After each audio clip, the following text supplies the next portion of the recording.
السلام علیکم۔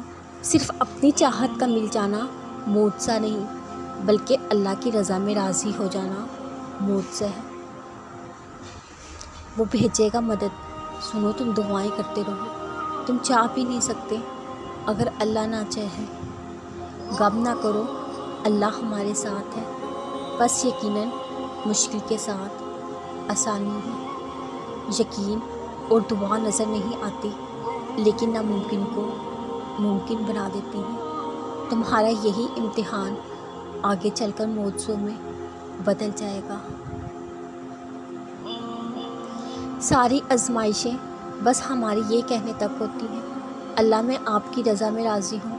بس اتنی سی بات سننے کے لیے اللہ ہمیں اتنے طوفانوں سے گزارتا ہے، بس ان چند لفظوں کے لیے اللہ ہمیں اتنی بے سکون راتیں جگاتا ہے، بس اتنی سی دعا سننے کے لیے اللہ نے ہماری ساری دعائیں روک رکھی ہوتی ہیں۔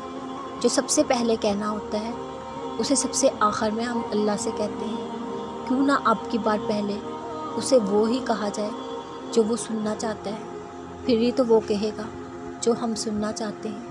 اگر آپ چاہتے ہیں اللہ آپ سے راضی ہو جائے تو پہلے آپ کو اللہ سے راضی ہونا ہوگا۔ دل میں رہنے والی دعائیں نہیں چھوڑنی، لیکن زبان سے وہی کہنا ہے جو اللہ کو پسند ہے۔ آپ اس کی پسند کا خیال رکھیں، وہ آپ کی پسند کا خیال رکھے گا۔ وہ جو چھوڑ گیا تمہیں، کیوں بھاگتے اس کے پیچھے؟ ہلکان رکھا ہوا ہے خود کو۔ تم حقیقت تسلیم نہ کر کے اللہ سے شکوے کرتے ہو، اللہ سے کہتے ہو کہ اسی شخص کو واپس دے دو جو مجھے چھوڑ چکا ہے۔ لیکن کیا تم نہیں چاہتے جس طرح تم مخلص ہو تمہیں بھی وہی ملے جو تمہارے ساتھ مخلص رہے؟ پھر تمہیں وہ شخص کیسے مل سکتا تھا جو تمہارے ساتھ مخلص ہی نہیں؟